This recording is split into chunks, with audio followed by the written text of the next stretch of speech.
下是过路商人，请问这位壮士为何要拦住我的去路？哼！此山是我开，此树是我栽，要想从此过，快拿钱来！哦，原来这位壮士是这简境的山大王。小小敬意，孝敬大王。哎呀，果然是东方朔呀！啊？您说什么？什么意思？要去往荆楚，还懂得玩杂耍？除了东方朔，还会有谁？看来大王是专门冲着我来的。呵呵，东方朔，今儿这事儿，你要怪就怪不得别人，只怪你自己，太自作聪明了。大王，请问到底是何人，请你来找我的晦气，也得让我死个明白，不然的话，不然怎么样？不然我变成了鬼，也得把大王拉进阎王殿，得辩个清楚。到了阎王殿，自有阎王接。你还是快拿命来吧，上！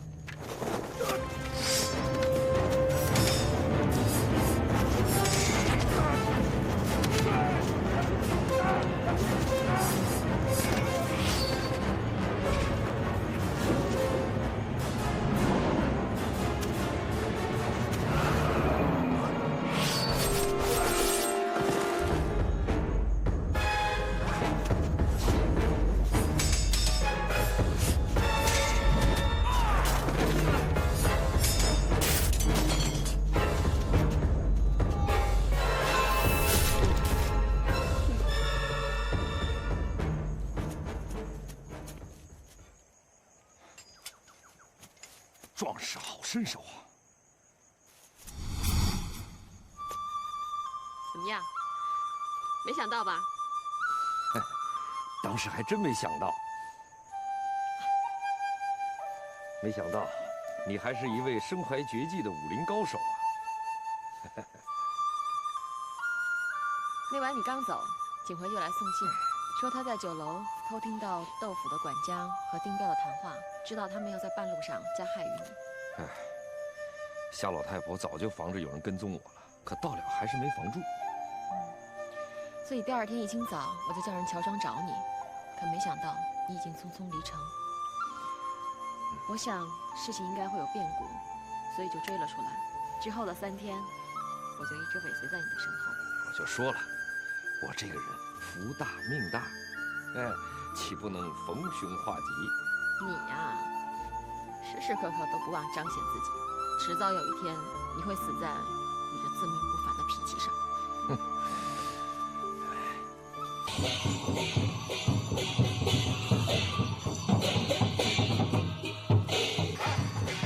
干什么呢？我们是天籁班的江湖艺人，是你们家大管家请我们来替丞相大人庆祝高升的。高升呢？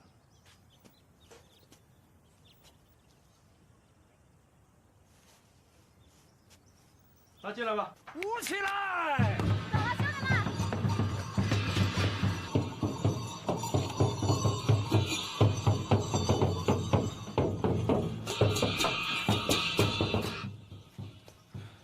窦猛还没有消息。什么声音？回相爷，咱家请来为相爷贺喜的班子到了。贺喜？谁请的？哎呀，相爷，肯定是夫人们为了让您高兴，才专门请来的呀。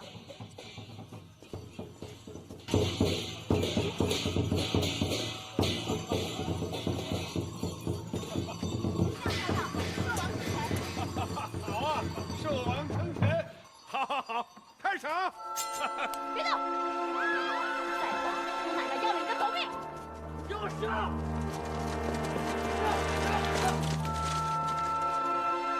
奉皇上谕旨，捉拿反贼窦王孙7人等，只要待着别动，一律免死。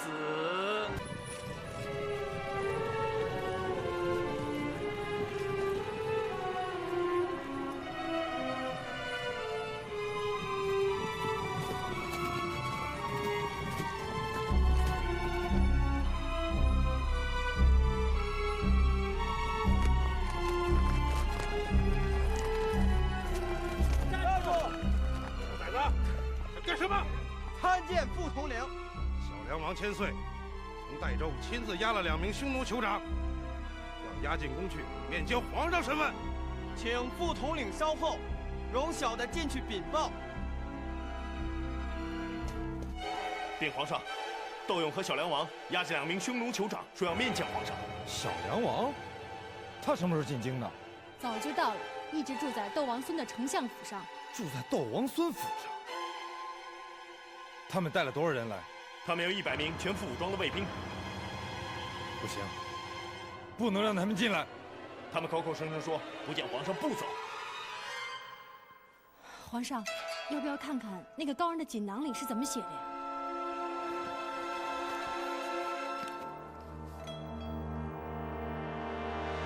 你说过，那高人吩咐，刀位悬在头上，不得打开。那眼下，刀已悬在头上了吗？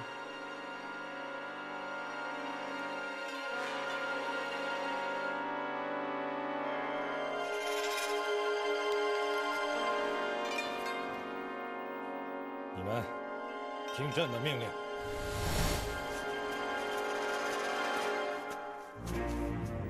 臣卫青拜见王爷千岁。免礼。魏将军，皇上可曾答应召见？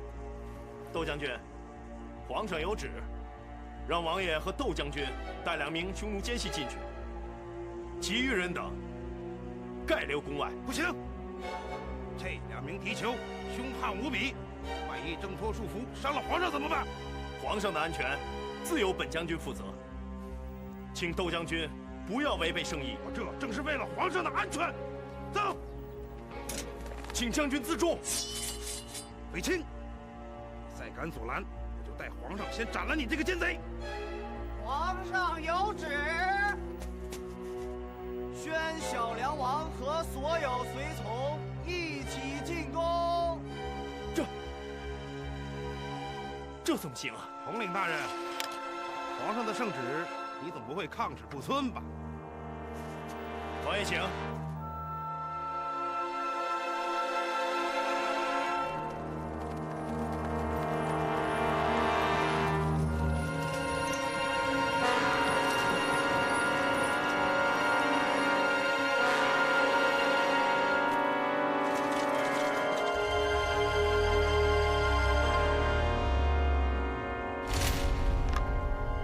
他们怎么把宫门关了？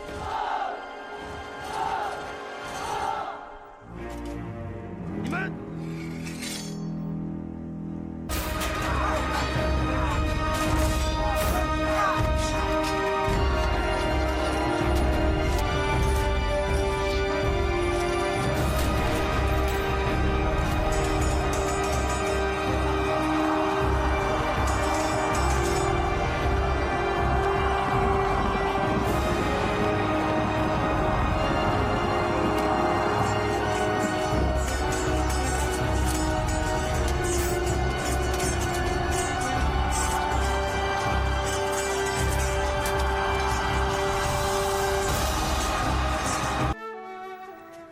皇上今天怎么这么有闲情雅致啊？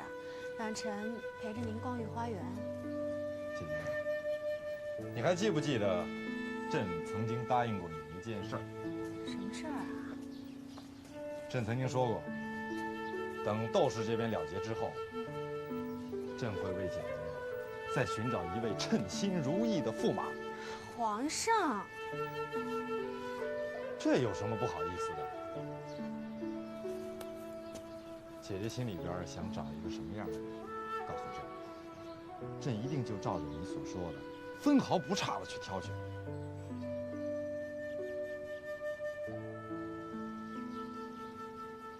朕猜想，姐姐心目中的驸马，一定是一位出身高贵的王公贵族。不是。王公贵族你都不想要，那你想要什么样的？臣所想的是，不管他出身多么寒微，只要有本事、有骨气，能够辅佐皇上成就霸业的，臣就喜欢。好，姐姐这可跟朕想到一块儿去了，这事儿就包在朕身上了。朕一定就就照着这样给你找一个。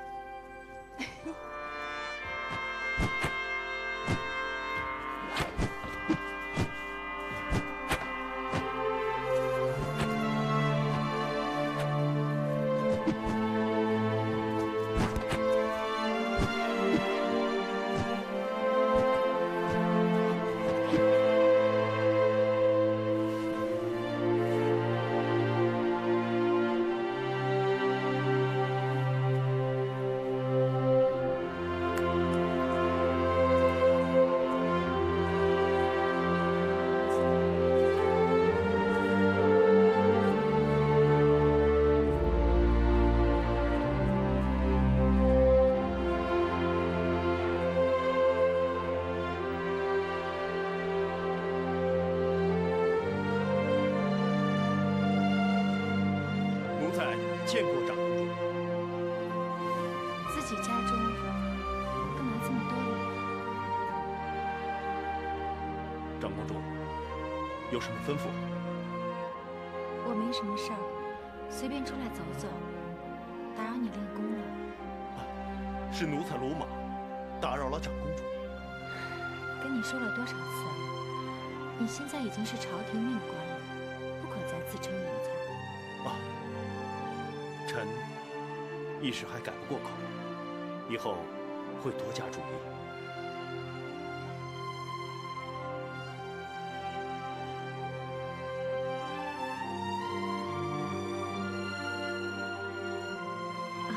对了，皇上最近有没有问过你什么？不知公主问的是哪方面的事情？就是关于你，关于我们平阳府里的事情。这倒未听皇上说过。那如果皇上这几天跟你说起咱们平阳府里的事情，你一定要顺着皇上的心意，不可违背啊！请长公主放心，只要是平阳府长公主的事，就是我卫青的事，臣也绝不会违背皇上的旨意。有了魏大人这句话，本宫真的就放心了。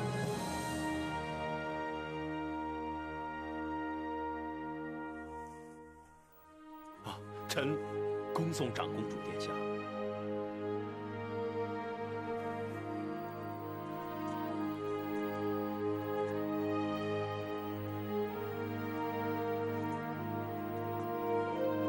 你留步吧，早点休息，别太操劳了。是。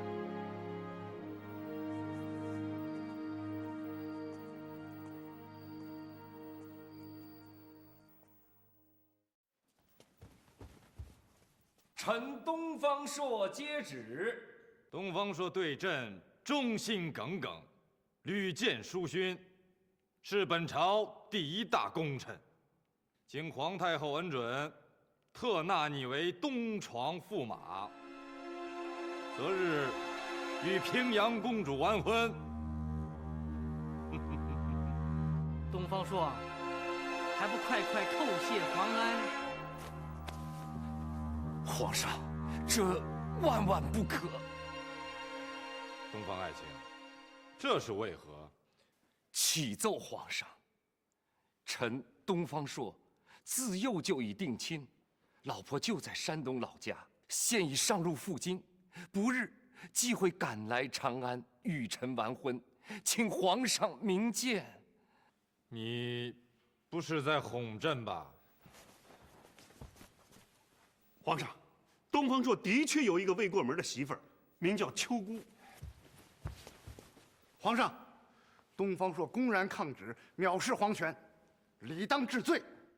皇上，万万不可！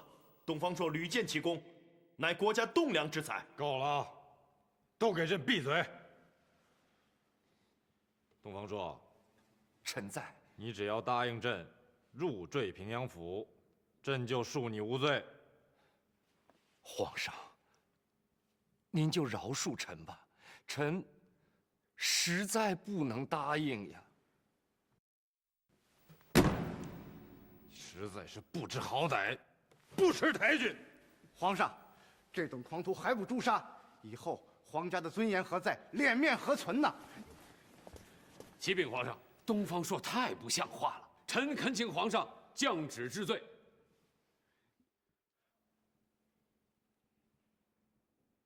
来人呐！来，把东方朔这个狂徒推出去，53刻斩首示众。走。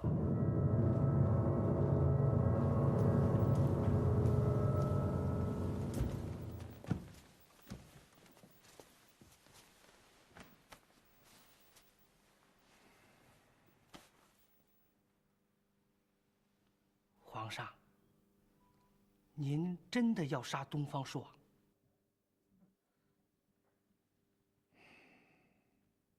朕好不容易才得一能臣，怎么舍得杀了？蝼蚁尚且偷生，人岂有不怕死的？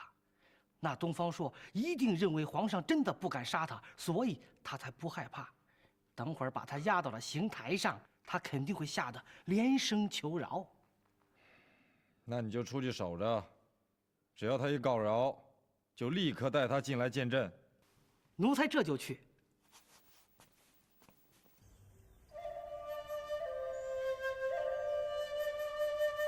东方朔，东方朔，兄弟，兄弟，别拦着我，我不慌了，兄弟，好好的。皇帝老为什么突然要砍你的脑袋啊？是不是你小子不学好，偷人家东西了？说话呀！都是因为你妹妹，我对秋姑一片忠心，可照日月，却没想到落得这么个下场。什么？你为了俺妹子，皇上就要砍你脑袋？皇上要我休掉秋姑，另娶平阳公主。你休了秋姑娶公主？不是我呀，大哥，是皇上逼我这么做的。我不肯，这就是抗旨不遵，所以皇上要砍下我的脑袋。要不，你再去跟皇上说说，让他们家公主当大的，俺们秋姑做小的还不行吗？啊！要真是能这样，我可以考虑，只是平阳公主的心上人她不是我呀，再加上秋姑那脾气，她也不可能同意的呀。俺是哥，俺说了算。就算你说了算，就算秋姑也同意了，皇上还不会答应呢。让他姐姐当大老婆，他还不满意啊？这世上哪有驸马敢娶小的呀？他就可以仗着他们家是皇上，他就可以吃东西啊！大哥，你好可爱啊！我都已经要死了，咱们不谈这个了。秋胡大哥，谢谢。你要死了，那俺怎么办呢？俺这刚享了几天的福啊！可怜俺的妹子，俺苦命的妹子，一天好日子也没过上啊！天，老天爷啊，你为什么这么不公平啊？为什么跟俺这小人我过不去？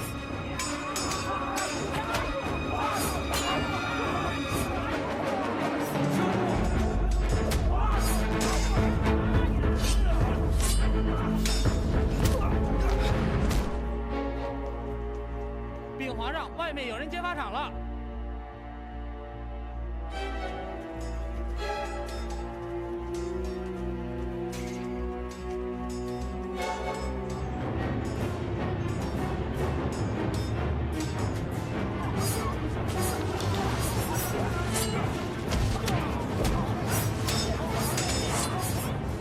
这个女子是谁？竟有如此好本领？回皇上，那女子叫秋姑，自称是东方朔未过门的媳妇。哦，东方朔居然有这么厉害的老婆，难怪他不敢。叫他们快快住手！诺。皇上驾到！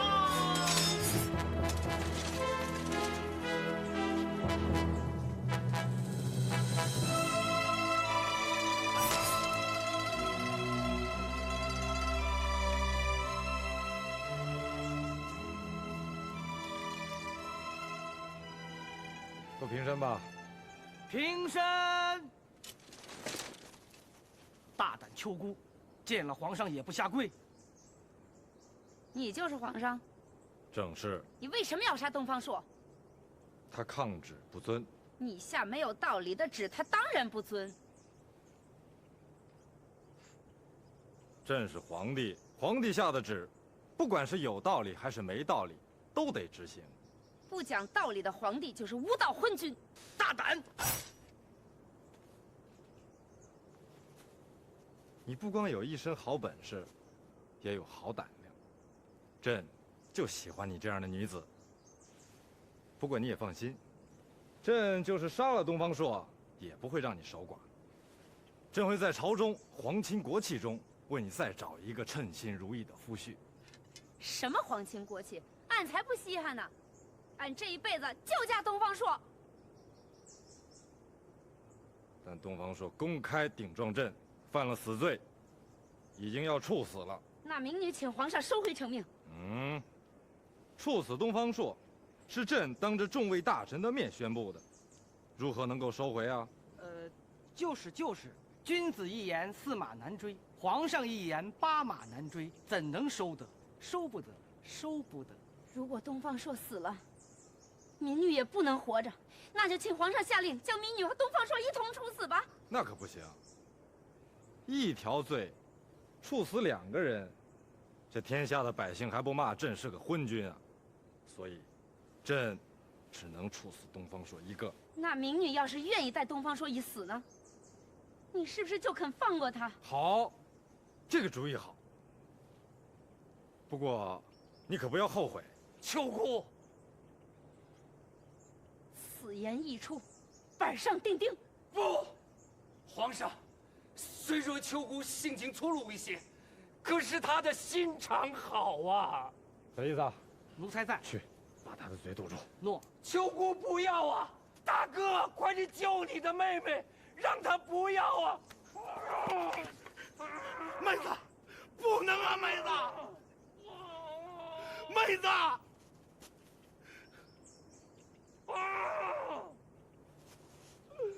哎呦，我兄弟！秋姑啊，没想到你一个乡下民女还能如此大义，朕就成全了你。不过，现在你要反悔，也还来得及。只要皇上肯放过东方朔，民女死而无憾。妹子，你怎么这么傻呀？你不能死啊！来了，毒药来了。秋姑啊，这罐子里装的是5步断肠药，你只要当着朕的面把它喝下去，朕马上就放了东方朔。秋姑，你可想明白了，人死不能复生啊！不能喝呀，妹子，那是毒药啊，妹子，不能喝呀！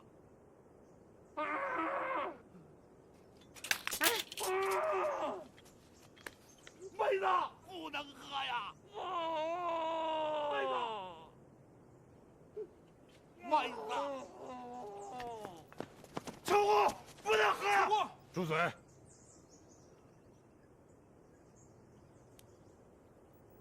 妹子。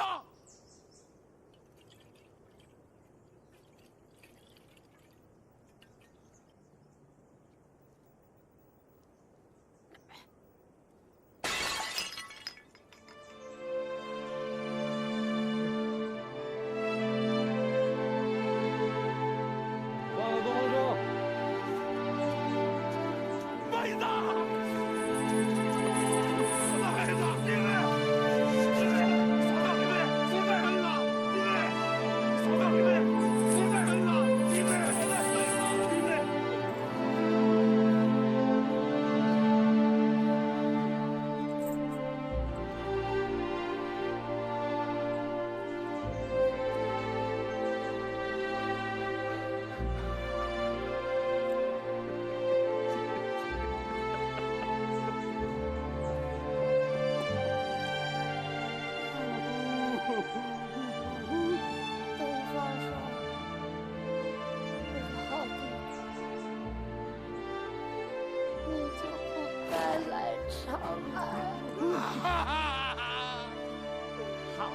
了好了，哭什么呀哭？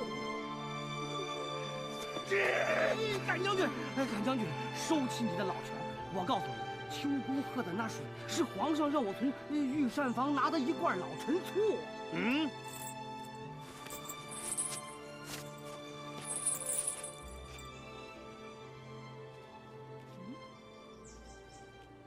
我好像没事儿。真的没事儿。东方朔，我的老公。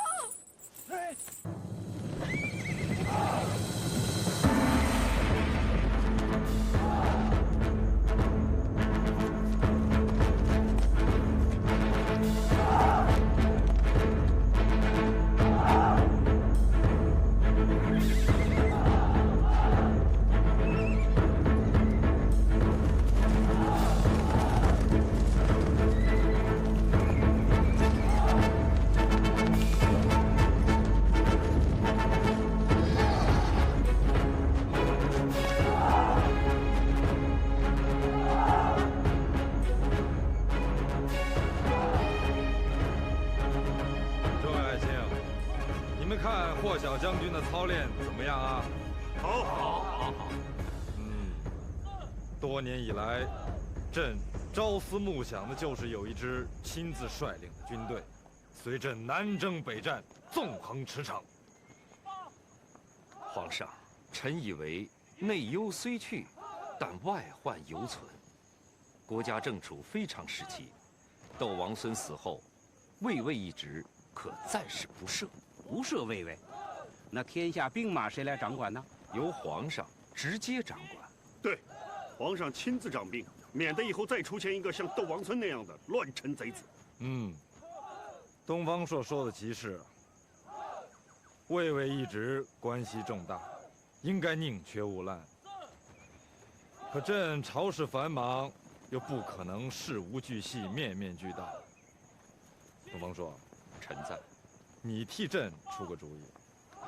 皇上，臣以为可先设左右光禄勋各一名负责调动京城兵马及训练御林军、羽林军，另一名负责调动全国各地的兵马设防，而这两职也由皇上直接掌管。这样一来，皇上不但不会失去对兵权的控制，还可以在日常戏务中解脱出来。好。正合朕意，敢夫，臣在。朕命你为左光禄勋，专门负责全国防务安排和兵马调动，不得有误。微臣遵旨。卫青，臣在。朕命你为右光禄勋，专门负责京城防务和御林军、羽林军的训练，不得有误。微臣遵旨。皇上，窦王孙伏法之后，丞相一职一直空着，何人接任？还请皇上早做决断。臣荐举东方朔，东方朔可做丞相。今天是来视察军队的，丞相之事，以后再议吧。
不会骑。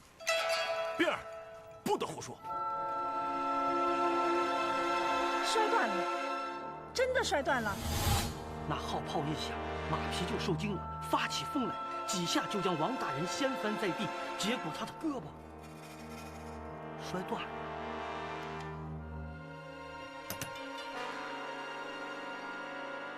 一匹训练有素、身经百战的良马，好好的就突然受惊了。来呀，摆驾出宫！皇上，甘泉宫那边有什么消息？皇太后已经摆驾出宫，干什么去了？带着御马房的兽医，说是要去教场亲自查看那匹马。2，胆小畏惧，惊悚慌乱，严重违反军纪。3，犯上作乱，掀翻主帅，妄图谋反叛逆。4，畏罪奔逃，经忧同类，破坏军规，4条大罪，条条当诛。哎，本军师决定，将你按军法处置，斩首示众。已告诫尔等所有的战马。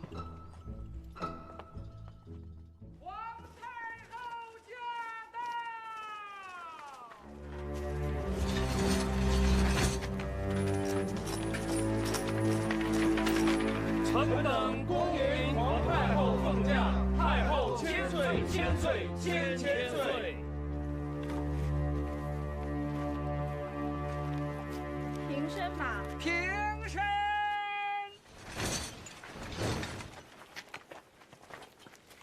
东方朔，臣在。太后千岁千岁千千岁。起来吧。谢太后。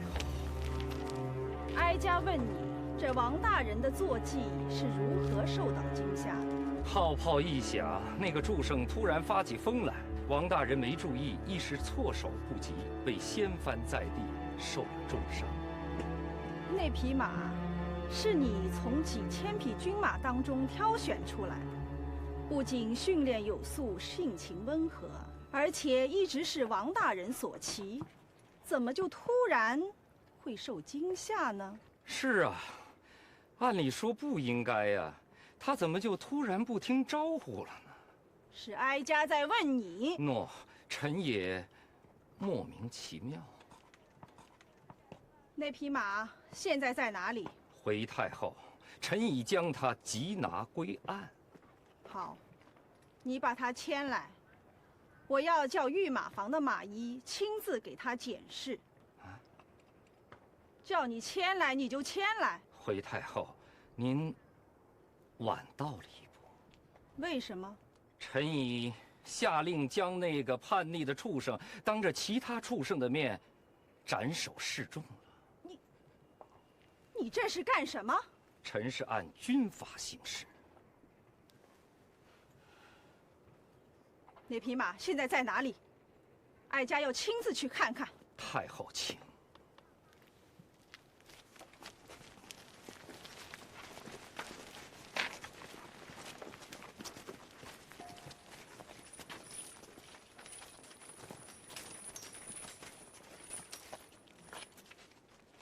东方朔，臣在。你厮杀战马，该当何罪？太后明鉴，这畜生犯的是军规，罪当斩首。那马又不是人，就是受了惊吓，也不该随便说杀就杀。臣这是杀一儆百，以后其他的战马在战场上不听指挥，胡来乱搞，怎么得了？满口胡说！哀家只听说过杀人警人的，可从来没有听说过杀马警马的。禀太后，马通人性，这马跟人一样，您不对它动点真格的，他们是不会服从管教的。战争中，杀死不听指挥的马，就跟杀死不听指挥的人一样，是很必要的，这对整肃马门的军纪也会是很起作用的。卫青，臣在。东方朔说的真有其事。回太后，军营中鞭挞和斩首不听话的战马是经常发生的。摆驾回宫。摆驾回宫。臣等恭送皇太后。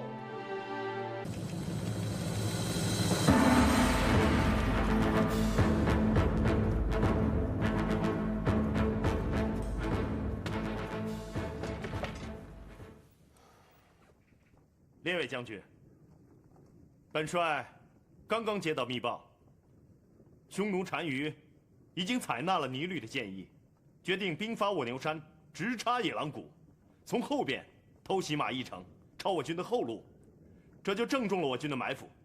我们在野狼谷的伏兵，一定要将他们杀个片甲不留，以不负皇上对我们的重托。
遵令。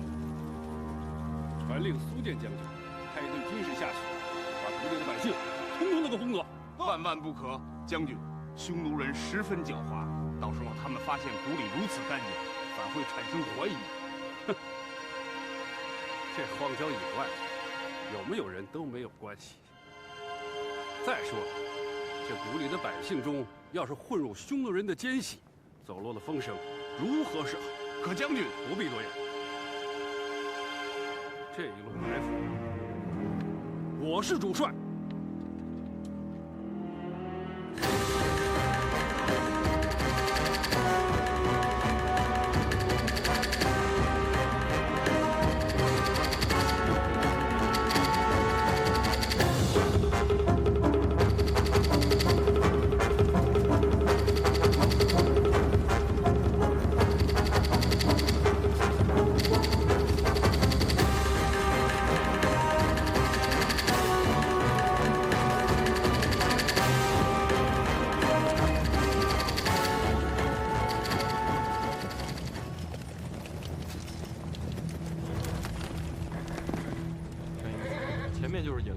穿过这个峡谷，就可以直接绕到卫青大营的身后。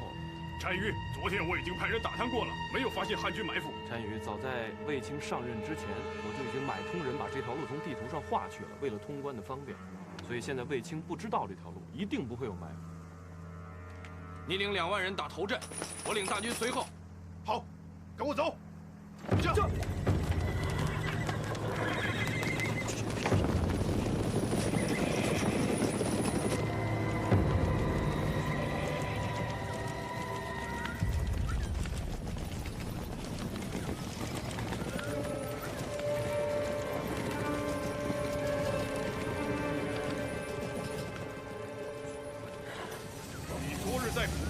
看见有百姓出没，有啊。那今日这谷中静悄悄的，地里不见人，屋顶不冒烟。单于，我看还是抓紧时间进谷吧，肯定不会有什么事儿。前进！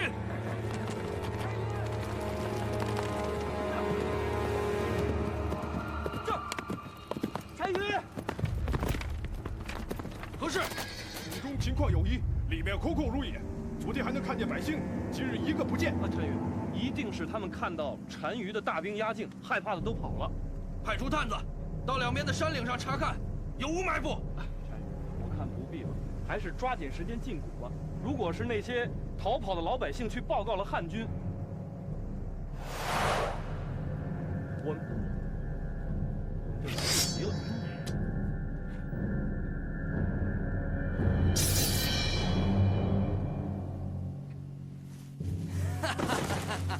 匈奴人突然停止不前，一定是发现了情况。不可能啊！他们怎么会知道这谷里边有情况？匈奴左前方的人马从埋伏区的后面突然杀来，苏将军抵挡不住，已经扮演阵来了。不好，我们被发现了！快，速速退兵，不能退！在这山梁之上，匈奴骑兵只能跟我们步战。我们抵挡一阵，速去派人向大营求援，已经来不及了！快，速速退兵！不能退，将军！不能退，将军！不能退！不能退！士兵们！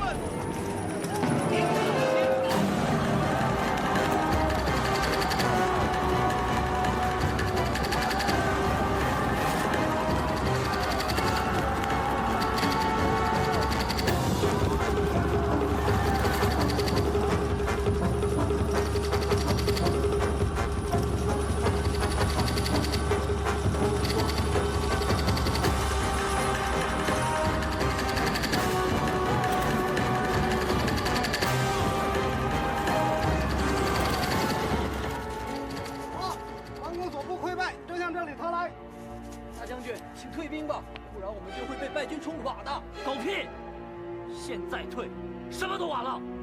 火骑兵，休得放粗口。下令，把武钢车推出来，摆好阵势，压住阵脚。诺，驾！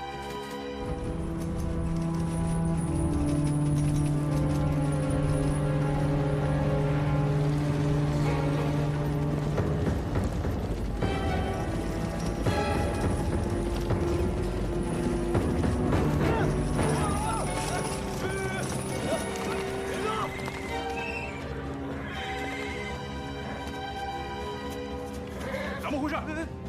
中埋伏了！什么？魏大将军呢？他在后边。你们在这里等，我去见他。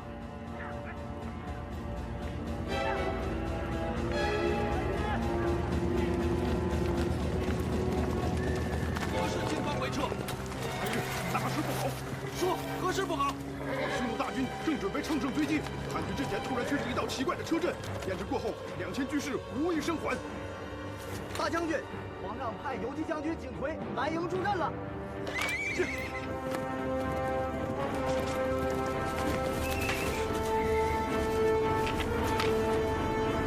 末将景奎参见大将军。景将军，没想到你能来此。大将军，这到底是怎么了？一言难尽。你带了多少人马？2000多。情况紧急，有劳景将军立刻率领本部赶往西北山口之后，与赶夫将军的人马会合。今晚务必抄到匈奴大营后面，3更时分，我们以放火为号，前后夹攻，击退匈奴。末将遵命。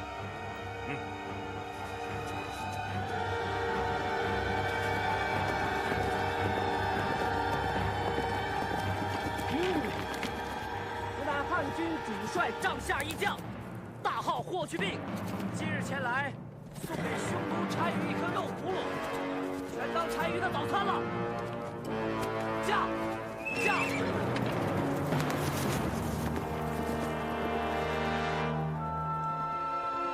单于，这是回誉王的人头啊！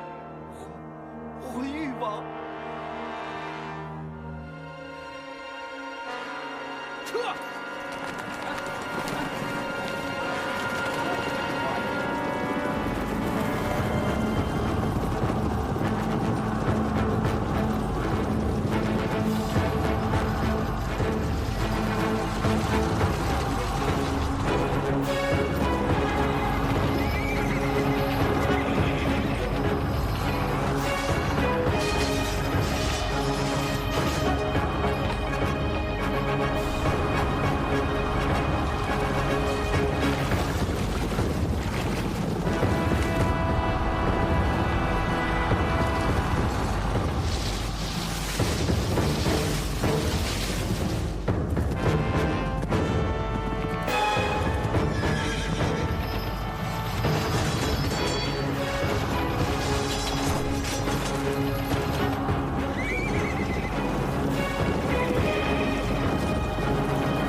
帅卫青当机立断，全军收缩，摆出武冈车阵，立时阻住匈奴攻势。接着，景奎率2000子弟兵绕道敌后，烧毁敌军辎重。赶夫和霍去病两将军亦趁匈奴大乱之机，全面出击，斩敌数万。可惜的是，景奎所率领的2000子弟兵几乎全军战死。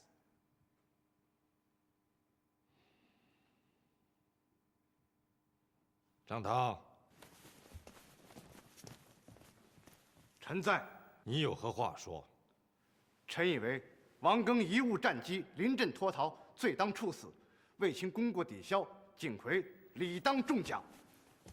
皇上，臣以为这一次先败后胜，王庚难辞其罪，而卫青当机立断，摆武冈阵抗敌，为后来之胜奠定基础，是功臣应该嘉赏。臣以为卫青身为主帅，应对王庚之败负责。张大人是要追究责任吗？那你应该去追一追派王庚出征的人呢。东方朔，王庚是太后荐举，朕亲自任命。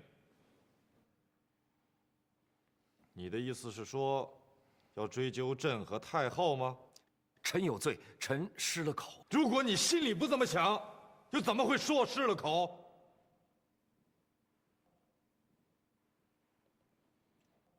大哥，你还是把我捆上吧。老三，你这是何苦啊？败军之将，需自负去面见皇上。谁说我们打败了？那匈奴人的脑袋也被我们砍掉几万颗的。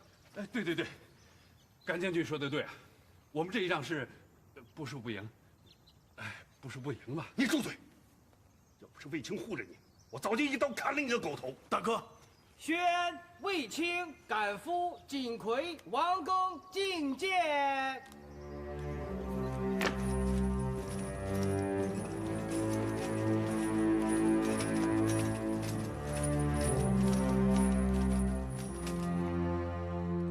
臣叩谢皇上。众臣，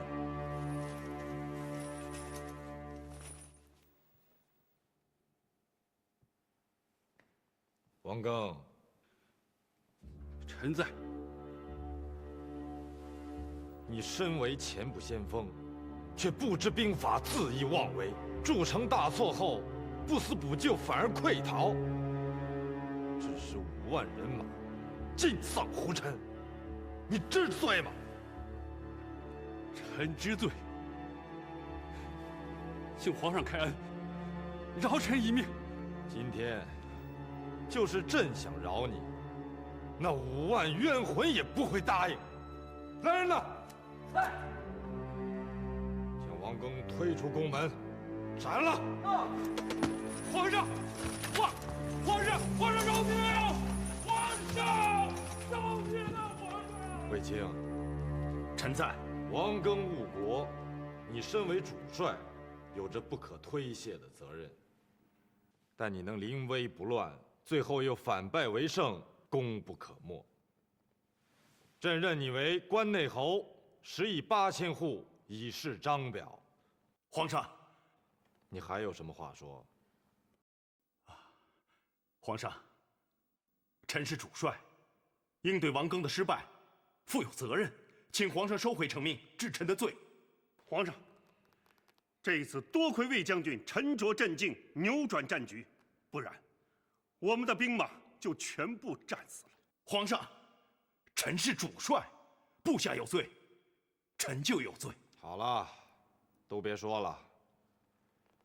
刚才东方朔说过，王庚之事是朕用人不当，与尔等无关。臣叩谢皇恩。景奎，臣在。这一次，你的功劳最大，朕任你为骠骑将军。你的那2000阵亡弟子，朕已下令登记造册，国库按人头一体发给抚恤。臣景奎叩谢皇上。你跟我说实话，刘豪造反确有其事。都兵临城下了，这还有假？如果刘浩攻城，他有多少胜算？皇上有多少兵马？总共超不过2万兵马。国舅爷，你想，20万对2万，谁胜谁负？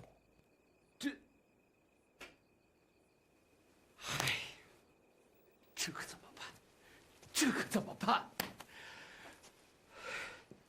王大人是什么意思啊？荆楚军一破城，玉石俱毁啊！我不像你，脚踩2只船，哪头赢了你都是大功臣。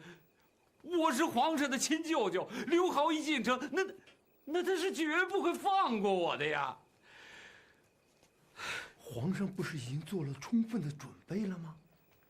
哎呀，他再充分，2万也不是20万的对手啊！不行，你一定得替我想办法，让刘豪跟皇上和谈，直接和谈。和谈，这个，下官也是想尽力而为的，但是怎奈这刘豪殿下对东方朔是言听计从，东方朔一直要找皇帝报仇雪恨，说不定还要找你王大人报仇呢，所以和谈难呐。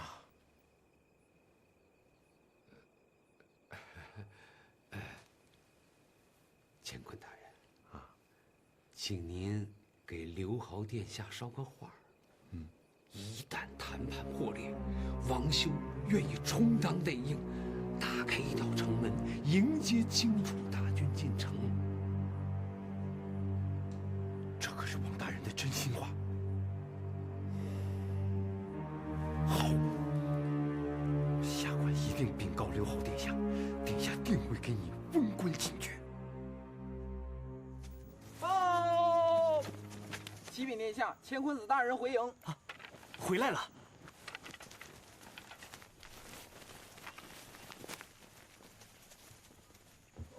臣参见殿下。乾坤大人辛苦了，快请坐。殿下，我已经打听清楚了啊，长安城里的兵马总共也就2万余人。你查清了？是国舅王修亲自对臣所言。怎么，你见着王修了？王修他自知是皇上的亲舅舅，荆楚军破城之后，殿下绝对不会放过他。于是他就深夜主动潜入驿馆，对臣表示愿做内应，到时候打开一扇城门以迎殿下，只求殿下免他一死。哼，好，殿下，机不可失，时不我待，一定不能错过啊！乾坤大人，你还是赶紧向殿下禀报一下皇上的情况吧。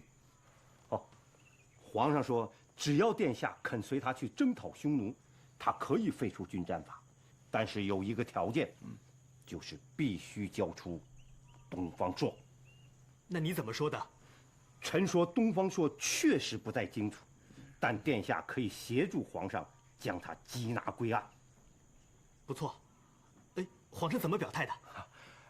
皇上说，既然是这样，也就相信殿下了，终归是同中的兄弟嘛。现在大敌当前，还是要一心讨伐匈奴犯边呐。哦，对了，皇上还说，为了表示他的诚意，他明天要亲自到大营来犒军。他要亲自来犒军？是啊。不对，莫非此事有诈？他能诈着什么呢？皇上的兵马总共才2万余人，就是全带来，我们也可不费吹灰之力一口吞吃。这正是当今皇上的胆略和过人之处。军师，什么意思？其实皇上早已充分估计过形势，硬挡是绝对挡不住20万荆楚大军。既然如此，不如冒险一剑，落落大方出来，向天下子民表示诚意，也想当面说服殿下。哎，本殿又不是3岁小孩，岂能随便听他的？就是。可对皇上而言，与其困守孤城，束手待毙，不如抓住一线机会，求个起死回生。那明天本殿是见还是不见他？当然要见，而且要在这大营中盛宴款待。没错，然后在酒宴上，本殿我置杯为号，埋伏的刀斧手冲杀出来，生擒刘彻。对，只要能捉住皇上，殿下便可以挟天子而令诸侯兵不血刃占领长安，以达到殿下改朝换代的目的。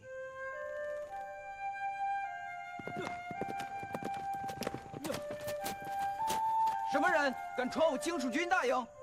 请禀告殿下和东方朔，就说景奎求见。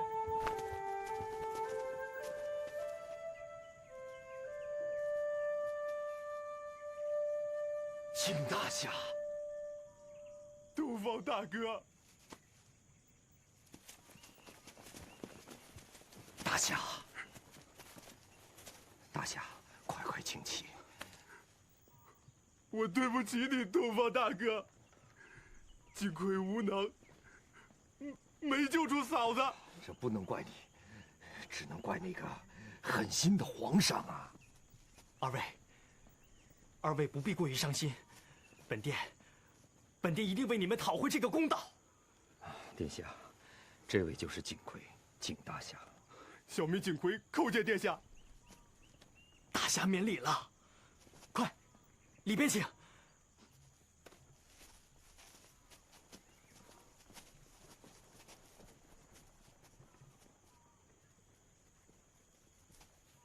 景贤弟，刘南公主怎么没有随你一同回来？哦，公主已经率领我100多个弟子，分散潜入长安。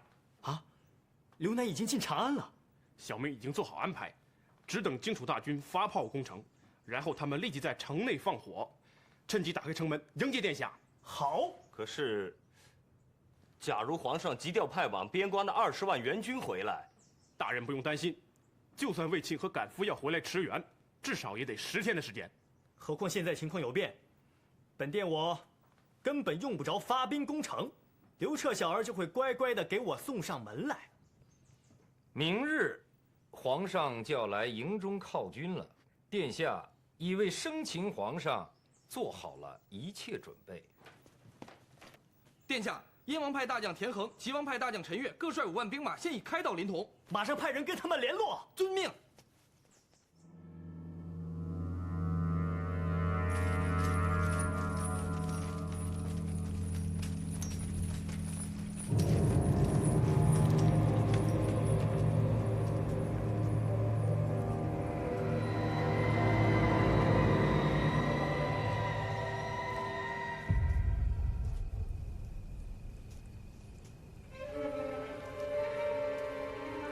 神，是我，东方朔。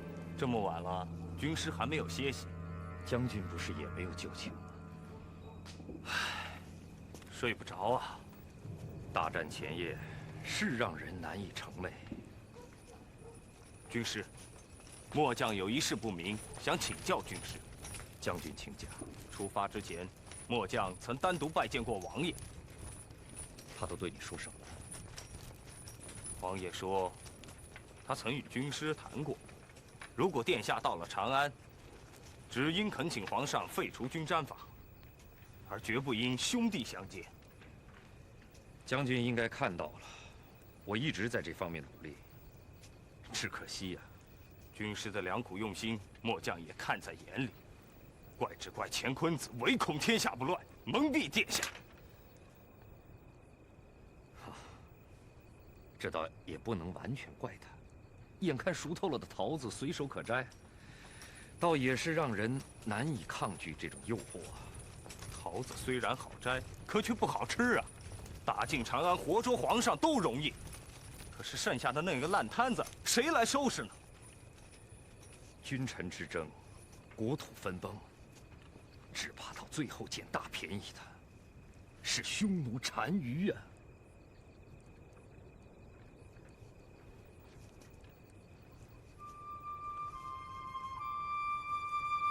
军师，末将知道您与皇上有着杀妻之仇，但末将想，您与皇上的恩怨再大，也只是个人私事。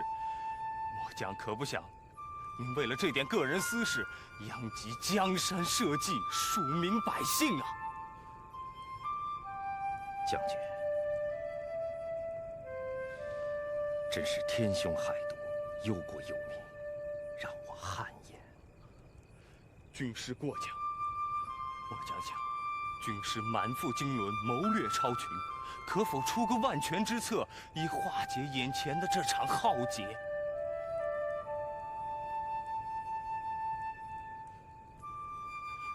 军师，如有地方需要末将效力，尽管吩咐，末将敢不从命。